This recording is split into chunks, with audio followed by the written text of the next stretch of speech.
Good morning and welcome to P&B Sport. I'm Abel Sunday. Today we'll have a lot of program lineup for you today for this morning show, and we'll be going over to kickstart things. We'll be going over to Imo State and we'll be speaking to Solomon Emmanuel, the captain of the Imo Dragons, and he'll be telling us what found out during the qualification for National Sport Festival.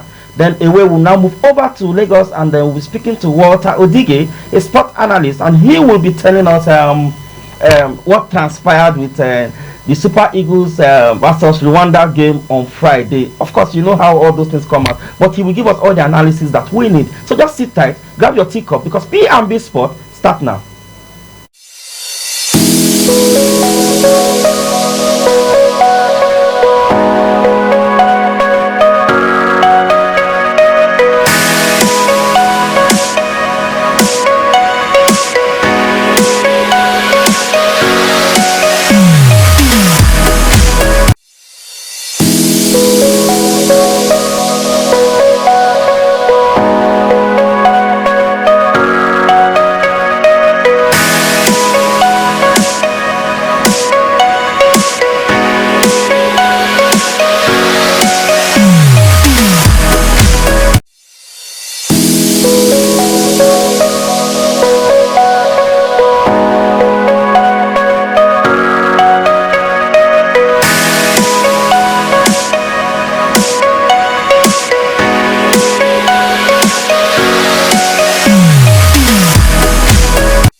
Welcome back to P&B Sports Money Show, and we'll have Emmanuel Solomon, the captain of Imo Dragons, right here on the show.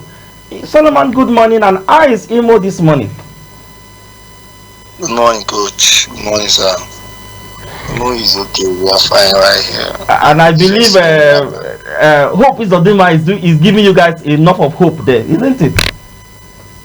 Yeah, sure. Definitely, the governor is trying to his best. Okay, perfect. Let's dive into the conversation, Solomon. You guys went to the qualifiers at Enugu, isn't it? Enugu hosted your zone, isn't it? Yes. You went to the qualifier at Enugu, and you do it over there. You qualify as usual. But over the time, Imo Dragons has been a dominant force in that region. Can you just put us through what gives you people that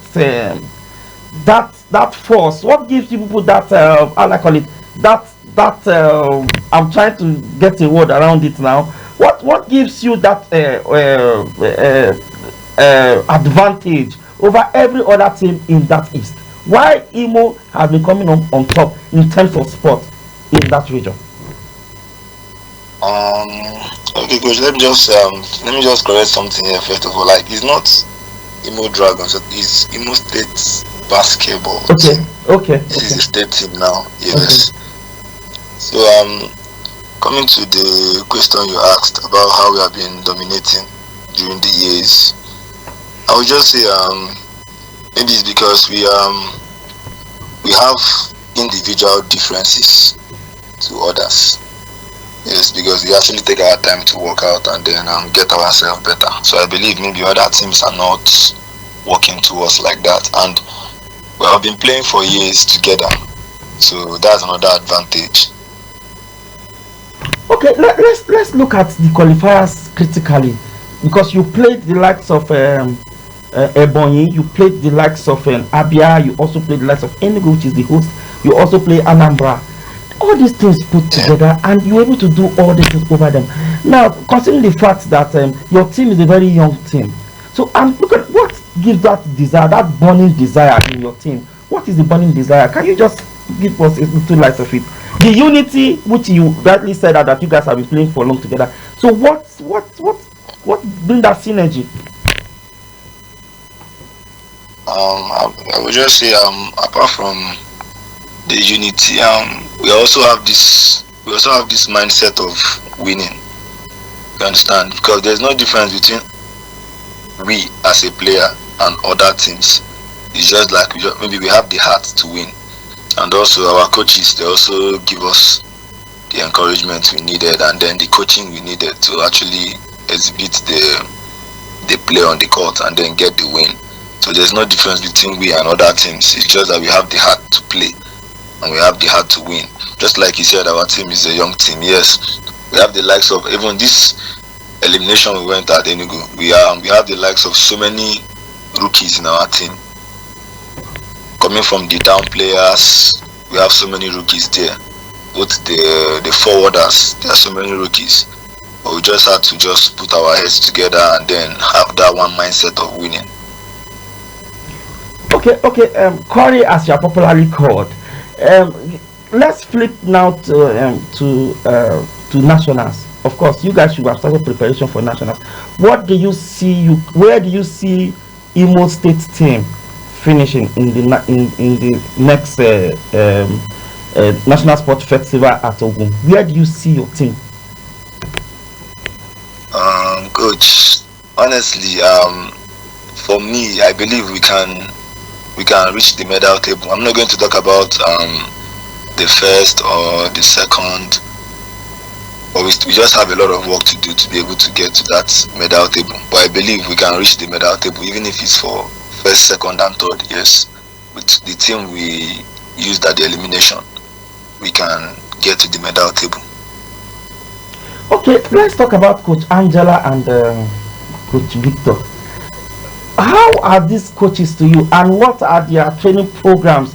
How have you guys started preparing for the nationals already? Because of course it's just some few, actually I say a month or two from now, because it's supposed to be May, isn't it? So have you guys started preparation? What are the logistics? What is the state doing in terms of how to give you guys a very good atmosphere for training and stuff like that? I'm talking about the facilities now. So what are they doing from the coaches down to the states? Just tell us a little bit of it. Coming to the facilities in the state, within these few years we have good facilities already for the basketball. Talking about the basketball court and then other facilities we need as a player. But for the preparation, for now I don't think we have not entered camp yet. We have not declared the camp yet, but I believe it's by ending of the month we'll go into camp for that, for the proper at Ogun State. Okay, that's fine. Then I thought you were going to mention about Coach Angela, because I know her for some time now, and she's a very, very fantastic coach, being that she's a woman and she's also leading that charge in basketball. Honestly, kudos to her from my own end. But what do you really have to tell us about Coach Angela? To me, Coach Angela she's just wonderful as a coach. Then coming to the fact that she's a female coach, yes, and it doesn't also affect us as male players. You understand? Because normally male players are always stubborn. Then coping with a female coach, that means her level of discipline is high. For me to play under Coach Angela, and then I can actually obey to all her plays and all her rules as a coach, that means she's a disciplined coach. Because a female coach coaching a male team in this standard, and then we are going to the festival elimination to get the 4/4 win, that means it's 100 for her. She really tried, and for her coaching skill, she's very, very high. And then Coach Victor also is also there to help and assist. The both of them, they are just doing wonderfully well to their own level. That's what I'm going to say, because for we to go out there. Sometimes we have some pressures. We'll go down and come up, and then we'll still get the win by a huge amount of points. So I believe kudos to the coach or to the coaching crew. The both of them, they really did a good job. Okay, as we round up, because we really don't have time, we're running out of time, rather. What is your final word to your teammates? My final words to my teammates: let's just keep our heads up for the proper, and then let's try and get to the medal table, because that's our main goal. To reach the medal table. Because every player wouldn't like to go to a festival and then come back empty-handed. Yes, because this is the national we're talking about here. So let's just try and then put our heads up together and then get to the medal table. Because if we are not going for a gold, we are going for a silver or a bronze. So let's just try and get one out of the three.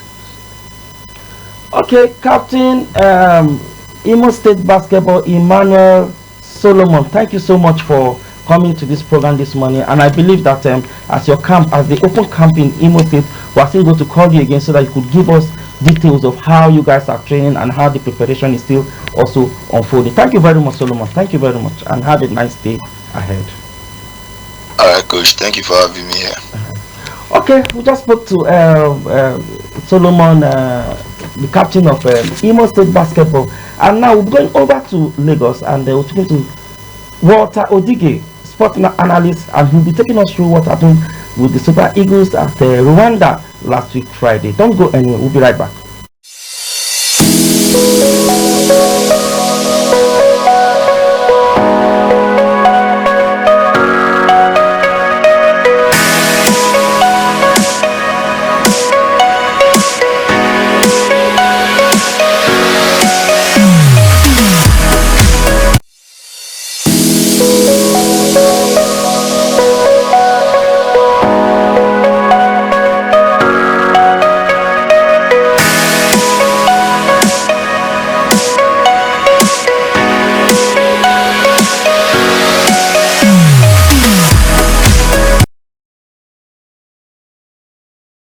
Amavubi ndetse na Kagoma za Nigeria. Navuga ko izo ni inzozi buri munyarwanda wese arota. Ntabwo ari ibintu byoroshye kubirota kugira ngo kufa ikipe y'Igihugu Nigeria rero nyuma y'ikosa bakoze umukino bigomba kuza gutanga isura yiritsinda. Attention!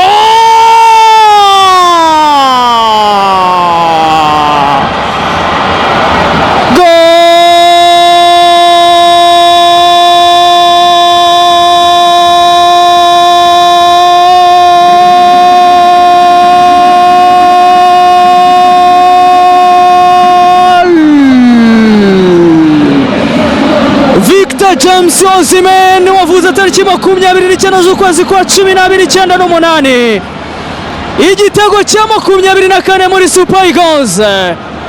Bari bize u Rwanda ko imipira y'imiterekano ushobora kurutsinda bwo rwayibona n'ibitsinde. Okazi imwe yonyine Victor Osimhen ahita aterekamo igitego cya mbere cy'ikipe y'Igihugu ya Nigeria. Super Eagles pasenze cyane ivuye hariya kwa Demoro Lukman, nta kindi agomba. Georgia Kwizera, Sahabo ndetse na Claude Mugisha Bonel kira neza cyane. Claude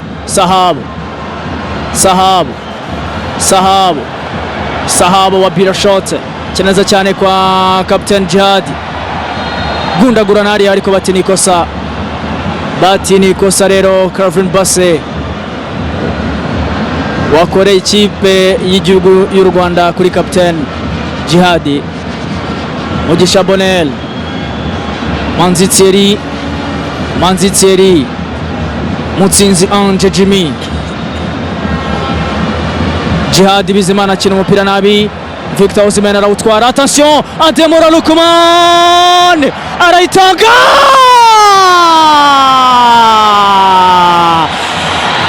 What a save! Kwizera Georgia, Kwizera na Madamu Jeannette Kagame bageze hano kuri Stade Amahoro, stade nziza cyane neza ku mugabane wa Afurika. muri stade nziza mu by'ukuri itahwa Dr Patrice Mutsepe uyobora impuzamashyirahamwe mu mupira w'amaguru ku mugabane wa Afurika yari hano avuga ko icyari gikorwa remezo giteye ubwoba ku mugabane wa Afurika kizanafasha mu iterambere, ndetse nyakubahwa Perezida Paul Kagame icyo gihe arababwira ati rero nahanyu ibindi muzabimbaze nyuma, batitara no kwitwara neza nibyo tubasaba kugira ngo bikomeze kuzamuka ndetse morali isi izamuka kimwe kiri mu kindi.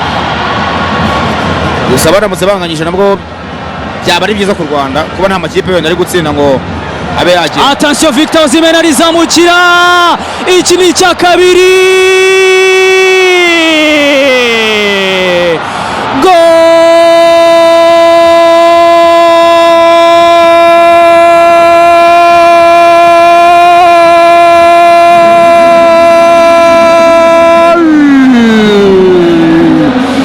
Victor James Osimhen, igitego cya 25 mu ikipe y'igihugu ya Nigeria, aterekamo igitego cya kabiri cy'ikipe y'igihugu ya Nigeria nyuma y'amakosa akomeye cyane ya defense y'ikipe y'igihugu Rwanda, uwitwa Jibeba hariya, uwitwa Mutsinzi Onji, Jimmy bose byanze. Victor Osimhen agakipe aterekamo igitego cya kabiri. What a strike! Fuego! Fuego! Fuego! Fuego! Osimhen! Welcome back. Odige, good morning, and how is Lagos this morning? What are you there? You're not audible. Please, can you speak out? Can you better now? No, I think I'm still struggling to hear you.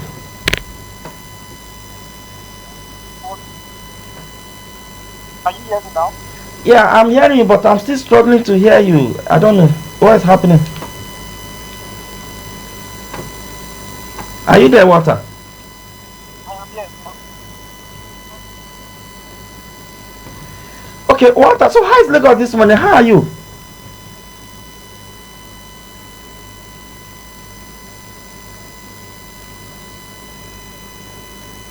Hello, Mr. Walter. Okay, let's go on a short break. When we come back, I think Walker will be right back with us.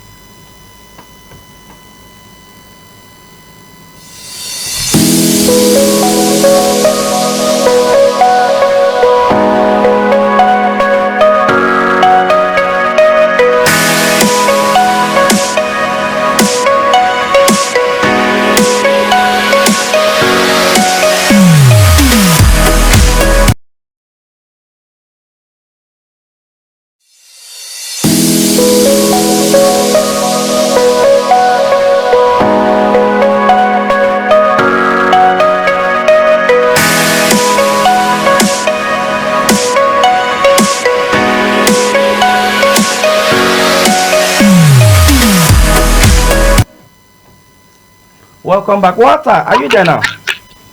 Yeah, I'm here. Better. I think we could hear you better. Now, I don't know why the audio is just going up. Maybe they don't want us to hear you from Lagos. You can hear me better. Okay, Walter, I think we've really... let's just go straight to the gist. On Friday, you saw Eric Chell first game in charge with the Super Eagles. Do you see any kind of changes? Do you see them playing his philosophy? Do you think what he has been doing or what he has done so far, can they sustain it? Can you just put us through? First off, it's important to see a big credit to G. I was really impressed with Charles' first game in charge. I think it was a complete performance. That was Nigeria's first away victory over 3 years. So it's not like it's as a result of what has been done behind the scene. So like I always say is in African football, their tactics, their game plans, you need to execute to win games. It doesn't matter if you are playing Somalia, if you are playing Gambia, if you don't get some certain things right, and away is game could be difficult. Not to talk about Rwanda, who had fans. The stadium was full to the brim. The president was there. Everybody was there to support the team. So I think it was a proper away performance. We started like a fire, got the first goal. I think the first 30 minutes we totally dominated the game. And just when it seems like Rwanda are getting back into the game, and Osimhen hit them with the second goal, which was a killer puncher. So I was really impressed by the Chelsea team. And one thing I can say I noticed I was different from his team and the previous win Nigeria was playing is there's a little bit more urgency, there's a little bit more fight, there's a little bit more zeal, and there's urgency, which is very, very important in football. It's just a spare game in fact. You definitely cannot get all these messages across in just one game. Or it's a good way to start. I think this will give both him and his players confidence that they are going to be able, to qualify for the World Cup. It's going to also give them confidence that we are Nigeria. We have good players who can beat anybody. So I think it's a good way to start, and I was really impressed by the Chelsea president himself. Okay, Walter, for the first time in many years, you could see Super Eagles Nigerian players fighting for every single ball. What do you make up of that? Like I said earlier, it's your reflection of your coach. It's a reflection of the coach. So I think the coach mentality we are saying. I told you last week before the game, I think that I've been impressed with one thing about the coach is his work rate. The way he is willing to go everywhere. He's in France to see the players, he's in England, he's in Italy, he's come back to Nigeria, he's been to Kano, he's been to KMPFL game, he's been to Enugu, he's been to Lagos, he's been to Kenya. So it is work rate. It tells you that he's not a lazy person, he's an hard worker, and he has been able to transfer that hard working spirit to the team. He's been able to transfer that hard working spirit to the team, and it's what it is. I am really, really happy about to see that the Super Eagles are showing a different mentality in the game. They're able to fight, they're able to, show passion and work. It's just a reflection of who they have as a manager.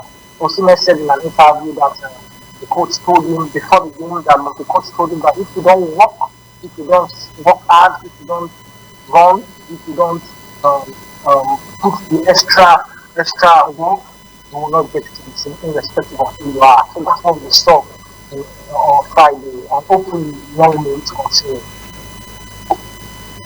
So, Walter, then look at the issue of, we said on our last show here, we talked about Victor Boniface, right? And you were saying that he's a special player, you were saying how coaches should use him or something like that. He was on youth substitute this game. What do you have to make up of that? I was not surprised that he was on a youth substitute. The truth of the matter is Nigeria, we have so many options, and I think for the game the coach felt that okay, it will be better if I'm replacing Victor Osimhen, I go for an out-and-out striker. So he went for Tolu and instead of Boniface. But that Boniface, is good. We have that option. He's good. He did not play that last game. I think it will help him. It will help his mentality. It will help his mindset. It will help him to know that okay, this is a fact. I have to prove to this new manager that I am good enough for his team. So the next time I see Boniface on the pitch, the next time we see Boniface on the pitch, we should see the animal. We should see somebody that is hungry, and he was an unreal sub in the first game. We see somebody that is willing to score, willing to do great things. So I like him a lot, Victor Boniface. Like I told you, he's a system player, he's a special player, and I think for now, maybe Eric Charles doesn't know where to use him or how to use him. But I think in Eric Charles' formation, with what we saw in the last game, with the Chukwueze and Iwobi, the pivot, I think Boniface can fit in one of them. It's not up to anyone but the coach to decide who and who plays. And I think this will be an extra motivation for Boniface to go into the next game wanting to score. Okay, if they can put up the table for us so that we can know let's see the number of games that were played how they call on that's the match day 15. Then if you go down, you see South Africa. South Africa won their game 2-0 against Lesotho. So South Africa winning going, that took them straight to top of the, which is 10 points. And now South Africa is playing Adeko. We are playing Zimbabwe, right? And Yes. South Africa is playing what they call what's the next thing that, yes, and that is first and second. You get, so if should one of them, because what will you be rooting for? Will you prefer South Africa losing that game, or they should play a goalless draw? Because if they're playing a goalless draw, it will take South Africa to 11 points, and it will take Benin to 9 points. And I think that will be a very good one for us if the both drop points, that is, if they share that point 1-1. What do you think about that, Walter? I think if you're asking me between the South Africa and Benin Republic game, I will be rooting for Benin to win. I don't want draw because it will be easy. I'm certain Benin will lose games going forward. You know, after today, Benin will still play Nigeria in Nigeria. Benin will still play Rwanda in Rwanda. And those are games that I think they will not be able to win. So they will drop points in those games. And that Benin is leading us with just 2 points. Yes, Benin is leading us with just 2 points. They are on 8 points. So they are leading us with just 2 points. Whereas South Africa, on the other hand, are leading us with 4 points. Yeah. South Africa on 10 points. And if you look at the two teams, South Africa happens to be the more stronger team. So we would want Benin to do us a favor now by beating South Africa. So imagine Benin beats South Africa, for example, Benin goes to 11 points, South Africa goes to 10 points, and Nigeria, if we can win our game against Zimbabwe, go to 9 points. So with that, Nigeria will just be 1 point behind South Africa and 2 points behind Benin. So you see that the group is open and it's there for the taking. And like I said, if that's to happen, the way I said it now, we just need to the ball will be on our court. All we just need to do is to win our remaining 4 games, because those remaining 4 games consist of South Africa, who are 1 point ahead of us. So if we beat South Africa, we'll go 2 points ahead of them. It will consist of South Africa. It consists of Rwanda, who are equally us, and it also consists of Benin Republic. So if South Africa were to win or lose or draw today, the ball will 100% be on Nigeria's court. Simple. Win the remaining 4 games and the World Cup ticket is yours. But because if you look at another scenario, if South Africa did not drop points, and they even lose to us, you know that they are to be 1 point ahead of us. So it will be better if they drop points, and I'm very sure that they will be able to drop. I don't know. Let me not use the Nigerian in me to analyze this, but I'm hoping that they should drop points. Yes. Against Benin. Be it draw or whatever, but they should just drop points. Yes, because if South Africa were to win, they will be leading us with 4 points. Yes. Going to the next set of matches. And guess what? The next set of matches will be playing South Africa in South Africa. Yes. So now, this way it gets tricky. Even if we manage to beat South Africa in South Africa, they will still be leading us with 1 point. Yeah. Yes. And you and I know it's not going to be easy beating South Africa in South Africa. They will play that game like their lives depends on it. They will fight, because they will know how easy it will be for them if they were to avoid defeating that game. How easy it will be for them to see the qualification ticket. South Africa wants to be at the World Cup. I don't think they've been at the World Cup since the one they hosted in 2010. So they really want to be at the showcase again. But like I said earlier, we need Benin to do us a favor today, because if Benin were to win today, then Nigeria will be winning all our 4 matches left to see our sports at the FIFA World Cup 2026. So you see, it's going to be, the ball is going to be on our court. We will not be doing mass. We will not be doing, if Togo beats Mali, if Ghana beats Comoro, so we will not be doing that. We will know that if we win our 4 games, will be at the World Cup in South Africa and USA. It means that our destiny is in our hands now, not any other person's. Yeah, our destiny will be in our hands. But what? Let's talk about tomorrow's game, which is Nigeria versus Zimbabwe, and we are hosting them at Gosui Akpabio Stadium at Uyo. How do you see Eric playing tomorrow? Do you think he's going to use similar pattern like what he did to the Rwandans?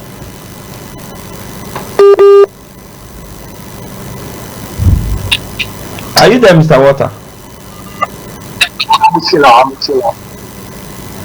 Can you hear me? Yes, I can hear you now. Yes, I'm okay. Did you get my question? And concluding part. Okay, let me go over it again. I said, do you think, because we are hosting Benin tomorrow, we are hosting Zimbabwe at Uyo. Do you see Eric Chell using the same pattern that he used for Rwanda in tomorrow's game? The truth is for me, I think the Rwanda game on Friday was an away game, and which was against a much more difficult opposition, a much more tough opposition, and it was an away game. So the tactics, the formation he used for that game, I won't lie, I'm not expecting him to use the same tactics or formation tomorrow. Why? Because to prepare for an away game is different to prepare for an home game. Although good for a team to have a structure and a game plan. But that said, I think we should make one or two tweaks exactly with the formation. But it doesn't need to chop the midfield the way he did against Rwanda. He did that against Rwanda so as to, stay compact and, be able to dominate the team from the middle of the park. But I think now he needs to see more attackers and he needs to give the team more freedom. But like I said earlier, the game is just as important as the last game. Every game to Nigeria right now is very, very, very, very, very, very important. Every game is important. You know why? Because we are at a point where we cannot afford to lose draw any game because of the play we put ourselves, the first 4 matches we played in the qualifying series was terrible. We drew 3 and lost 1. So I think we don't have freedom to lose or draw any game right now. So I expect whether the formation will change, whether the tactics will change, whether the setup will change, but one thing I want to see is the same fight, the same spirit that we saw against Rwanda. We want to see it against Zimbabwe. And I think if they can produce that same mentality, that same work rate, that same ethic, I think tomorrow we will come out with players. Okay, Mr. Water, as we wrap up, what predictions of today? Okay, against Rwanda, I didn't want it to be too confident. I think Nigeria will win on draw. So if you had played it on the sporty bet, they would have come and you would have come out. You come and give me, what's it called now? Come and give me testimony. But tomorrow game, I want to go for a Nigeria win.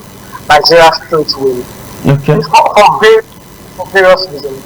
One, because we are at home. 2, because of the opposition we are playing. They are not the biggest, they are not the best team. 3, because of what I saw from the first game. The Super Eagles, the Super Eagles look good, and they look tough, and they look tight. And 4th, and most importantly, because of the fact that we need this victory. It is not negotiable. If there's a game we should lose or draw, it is not this one. Not this unforgivable if they don't come up with maximum points tomorrow. But that said, let's not forget, we also drew at home to Lesotho. Yes. Lesotho is a far weaker. True. Yes, Lesotho has no hope in football for now. So they are a far weaker side than Zimbabwe, but we drew Lesotho in this same World Cup qualifiers at home. So what does that tell me? Never be too confident. The players need to know this. The coach need to tell them this. Listen, you don't think on whatever you now papers, whatever they do, have different from what we are expecting on the field of play. Tomorrow we are fasting, we have to give our best, because if we don't give our best, well, it might not be enough. So they need to give their best tomorrow, and hopefully we come up with a maximum. Well said, Walter. Thank you very much for your analysis. As always on this sports show. Thank you so much, and do have a good day ahead. You too. Thank you very much. Thank you. That's the start of our show this morning. I'm Abel Sunday. From me and the entire team right here in Abuja, I say goodbye.